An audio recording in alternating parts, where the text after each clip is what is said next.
नमस्कार, देशोन्नतीच्या सुपर 30 मध्ये मी ऐश्वर्या आपलं स्वागत करते। उपराजधानीत कॅफे मालकाची गोळ्या झाडून हत्या करण्यात आली। अविनाश भुसारेंची हत्या टोळी युद्धातून झाल्याची माहिती पोलिसांनी दिली आहे।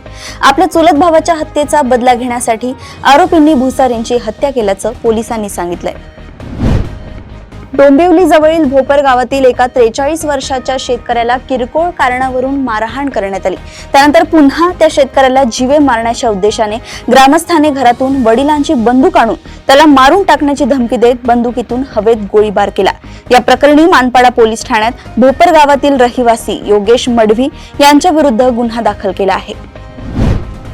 राज्यातील तमाशा आणि कला केंद्र कलावंतांच्या विविध तक्रारींचे निवारण करण्याबरोबरच त्यांच्या तक्रारी सोडवण्यासाठी 2 स्वतंत्र समित्या स्थापन करण्याचा निर्णय सांस्कृतिक कार्य मंत्री आशिष शेलार यांनी घेतलाय।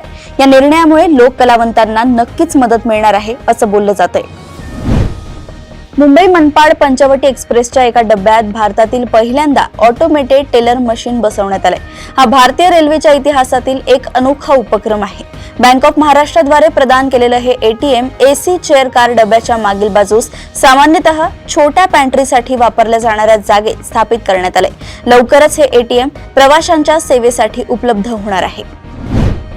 तनिषा भिसे मृत्यू प्रकरणी पुण्यातील दीनानाथ रुग्णालयावर आरोप केले जात आहेत। तनिषा भिसे यांच्या मृत्यू प्रकरणात आता ससूनच्या वैद्यकीय तज्ञांच्या समितीकडून तिन्ही अहवालाची तपासणी करून आज अहवाल सादर करण्यात येणार आहे। दिल्ली महाराष्ट्र सदन येथे आयोजित आंबा महोत्सवाचे दिमाखदार उद्घाटन पंतप्रधान नरेंद्र मोदींच्या हस्ते होणार आहे। 30 एप्रिल रोजी सायंकाळी 6 वाजता उद्घाटन सोहळा पार पडणार असून मुंबई उत्तर पश्चिम लोकसभा मतदारसंघाचे खासदार रवींद्र वायकर यांच्या अभिनव संकल्पनेच्या माध्यमातून दिल्ली येथे या महोत्सवाचे आयोजन करण्यात आले। नॅशनल हेराल्ड प्रकरणात भारतीय जनता पार्टीने काँग्रेस विरुद्ध पोस्टर वॉर सुरू केले आहे। एका भाजपा समर्थकाने मुंबईतील असोसिएटेड जर्नल्स लिमिटेडच्या इमारतीबाहेर बुलडोझर कारवाईची मागणी करणारे पोस्टर्स लावल्याचं समोर आलंय। गोंदिया सामान्य प्रसूतीनंतर बाळंतीण महिलेचा मृत्यू झाल्याची दुर्दैवी घटना मंगळवारी सकाळी 11:30 वाजता केटीएस जिल्हा रुग्णालयात घडली। डॉक्टरांनी योग्य उपचार न केल्यानं बाळंतिणीचा मृत्यू झाल्याचा आरोप नातेवाईकांनी केला। यावरून जिल्हा रुग्णालयात काही वेळ तणावपूर्ण स्थिती निर्माण झाली होती। राज्यातील 20 ITI मध्ये अत्याधुनिक प्रयोगशाळा उभारणे, सूक्ष्म आणि लघु उद्योजकांना प्रशिक्षण देण्यासाठी उद्योजक मेळावे आयोजित करून रोजगार निर्मिती करणे, राज्यातील ITI मध्ये शिक्षण घेणाऱ्या दिव्यांग विद्यार्थ्यांच्या तांत्रिक शिक्षण आणि रोजगार संधी वाढवणे यासाठी मंगळवारी 3 सामंजस्य करार करण्यात आले आहेत। साताऱ्यात तबला पेटी वाजवण्याच्या क्लाससाठी गेलेल्या एका शाळकरी मुलाचा मृतदेह शेततळ्यात आढळून आला। शंभूराज शशिकांत राजमाने असं संबंधित मृत मुलाचं नाव आहे। दहिवडी पोलीस ठाण्यात आकस्मिक मृत्यूची नोंद झाल्याची माहिती सहाय्यक पोलीस निरीक्षक दत्तात्रय दराडे यांनी दिली आहे। 100 दिवस झाले या सरकारनं एक तरी चांगली योजना आणली आहे का असा सवाल आदित्य ठाकरेंनी उपस्थित केलाय। त्यानंतर पुढे म्हणाले की लाडकी बहीण योजना 500 रुपयांवर आली। यांचेच कोणीतरी कोर्टात जाईल आणि कोर्टात जाऊन हेच लोक ही योजना बंद करतील, लाडकी बहीण योजना बंद करतील असा दावा त्यांनी केला। पूर्व द्रुतगती महामार्गावर रात्रीच्या वेळेस एका दुचाकीस्वाराला अडवून त्याला धमकावून दोघांनी दुचाकी आणि मोबाईल पळवला। महामार्गावर अशी लूट होत असल्यानं विक्रोळी पोलिसांनी तपास सुरू केला। तपासादरम्यान महापालिकेची कचरा गाडी येथून गेल्याचं समजलं। या गाडीला पुढे असलेल्या कॅमेऱ्यात रात्रीच्या वेळेस लूटमार करणारे दोघे कैद झाल्याचे दिसले। यातून पोलिसांना तपासाची दिशा मिळाली आणि ठाणे येथून दोघांच्या मुसक्या आवळण्यात आल्या। इंडोनेशियामध्ये आठवड्याभराची सुट्टी घालवून परत आल्यानंतर पुण्याच्या विक्रम भालेराव यांना मुंबई एअरपोर्टवर बेड्या ठोकण्यात आल्या। भालेरावांनी पासपोर्टची पानं फाडल्याचा आरोप आहे। मात्र चौकशीमध्ये त्यांनी भयंकर गोष्ट सांगितली।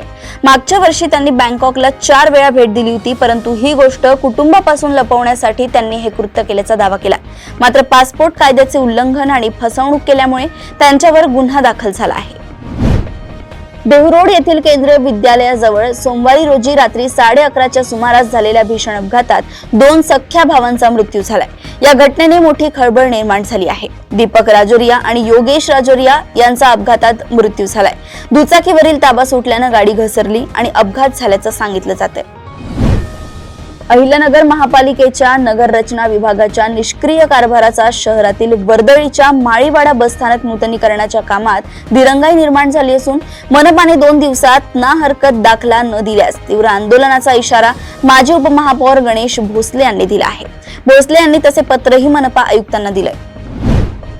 उच्च न्यायालयात वकील असलेल्या केरळच्या इत्तुमन्नूर मधील मुथोली गावच्या महिलेनं तिच्या 2 मुलांसह आयुष्य संपवले. मुलगी नेहा 5 वर्ष आणि नोरा 2 वर्ष यांच्यासह जिस्मूननं जीवनयात्रा संपवली आहे. अनैसर्गिक मृत्यूची नोंद पोलिसांकडून करण्यात आली. थॉमस यांनी लेकींसोबत टोकाचं पाऊल का उचललं हे अद्याप स्पष्ट झालं नाही.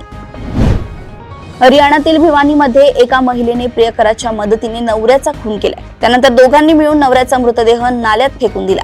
संबंधित महिलेला तिच्या पतीने प्रियकरासोबत आक्षेपार्ह अवस्थेत रंगेहात पकडल्यानंतर हे हत्याकांड घडलंय. आरोपी महिलेचे नाव रवीना असून ती सोशल मीडिया इन्फ्लुएन्सर आहे. या प्रकरणी पोलिसांनी रवीनाला अटक केली आहे. चीनच्या परराष्ट्र विभागाने अलीकडेच भारताला म्हटलंय की आता आपण एकत्र यायला हवं. पाठोपाठ चीनने आणखी एक मोठं पाऊल उचललंय. चीनी दूतावासाने यावर्षी 85,000हून अधिक भारतीयांना व्हिसा जारी केलाय. 1 जानेवारी ते 9 एप्रिल या 3.25 महिन्यांच्या काळात 85,000 भारतीयांचा चीनला जाण्याचा व्हिसा मंजूर झाला आहे. औरंगजेबाच्या कबरीला कायदेशीर संरक्षण मिळावे अशी मागणी शेवटचा मुघल बादशाह बहादूर शाह जफर यांचा वंशज असल्याचा दावा करणाऱ्या याकूब हबीबुद्दीन तुसी यांनी केलाय. संयुक्त राष्ट्राचे सरचिटणीस अँटोनियो गुटेरेस यांना पत्र लिहून औरंगजेबाच्या कबरीला संरक्षण द्यावे अशी मागणी त्यांनी केली आहे. महादेव ॲप प्रकरणात जयपुरात ईडीने छापे टाकले आहेत. छत्तीसगड येथून ईडीच्या टीमने जयपुरात दाखल होत अनेक ठिकाणी छापे टाकले आहेत. येथील 16 क्षेत्रातील भरत दाधीच या ठिकाणी मोठी कारवाई सुरू आहे. याआधी देखील महादेव सट्टा ॲप प्रकरणात जयपुरात छापे टाकण्यात आले होते. मानसरोवर या ठिकाणी या गँगशी संबंधित अनेक लोकांना ईडीने अटक केली आहे. पुण्यातील भंगार व्यावसायिकाची बिहारमध्ये हत्या झाल्याची खळबळजनक घटना घडली आहे. माननपूर गावाजवळ शनिवारी 12 एप्रिल रोजी व्यावसायिकाचा सकाळी मृतदेह आढळून आला. लक्ष्मण साधू शिंदे असं हत्या झालेल्या व्यावसायिकाचं नाव आहे. या हाय प्रोफाईल खून प्रकरणाचा तपास पाटणा, जहानाबाद आणि नालंदा पोलीस संयुक्तपणे करतायत. खासगी विमान कंपनीत काम करणाऱ्या महिलेचं दिल्लीतल्या मेदांता रुग्णालयात लैंगिक शोषण झाल्याची घटना समोर आली आहे. ही महिला व्हेंटिलेटरवर असताना रुग्णालयातील कर्मचाऱ्यांकडून तिचं लैंगिक शोषण करण्यात आलं अशी तक्रार तिनं दिली आहे. महिलेच्या तक्रारीनंतर गुन्हा नोंदवण्यात आलाय. सायबर फसवणूक करणाऱ्यांच्या धमक्यांना त्रासून ज्येष्ठ दाम्पत्यानं आत्महत्या केल्याची घटना घडल्यानं मोठी खळबळ उडाली होती. ही घटना बेळगावमधील खानापूर तालुक्यातील बिडी गावात घडली होती. या प्रकरणात पोलिसांनी मुख्य आरोपीला गुजरातमधील सुरतमधून अटक केली आहे. चीन आणि अमेरिका यांच्यातील टॅरिफ वॉर अधिकच तीव्र होत चालला असून दोन्ही देश एकमेकांवर वेगाने शुल्क वाढवत आहेत, ज्यामुळे जगभरात व्यापार संकट आणि मंदीची भीती वाढत आहे. अमेरिकेचे राष्ट्राध्यक्ष डोनाल्ड ट्रम्प यांनी पुन्हा एकदा चीनवरील कर वाढवले आहेत. उत्तर कोरियात किम जोंग हा हुकुमशहा आहे. तो आणि त्याची बहीण केव्हा काय निर्णय घेतील हे सांगता येत नाही. पण किम जोंगच्या राज्यात सॅनिटरी पॅडसह इतर वस्तूंवर बंदी घालण्यात आली आहे. उत्तर कोरियाच्या बाजारात सुद्धा सॅनिटरी पॅड नाहीत. या ठिकाणी या गोष्टींवर बंदी आल्यानं बाजारात ते उपलब्ध नाही. त्यामुळे या देशातील महिला आणि मुलींना या काळात कपड्यांचा वापर करावा लागतोय. जलमार्ग मंत्रालयाच्या मार्गदर्शनाखाली भारतीय अंतर्देशीय जलमार्ग प्राधिकरणाने जलमार्ग मालवाहतुकीतून कमाईचा नवीन टप्पा ओलांडला आहे. आर्थिक वर्ष 2024 ते 25 मध्ये IWAI ने रेकॉर्ड ब्रेक 145.5 दशलक्ष टन मालवाहतुकीचा टप्पा ओलांडला. आंतरदेशीय जलवाहतूक क्षेत्रात ही आतापर्यंतची सर्वात महत्वाची कामगिरी ठरली.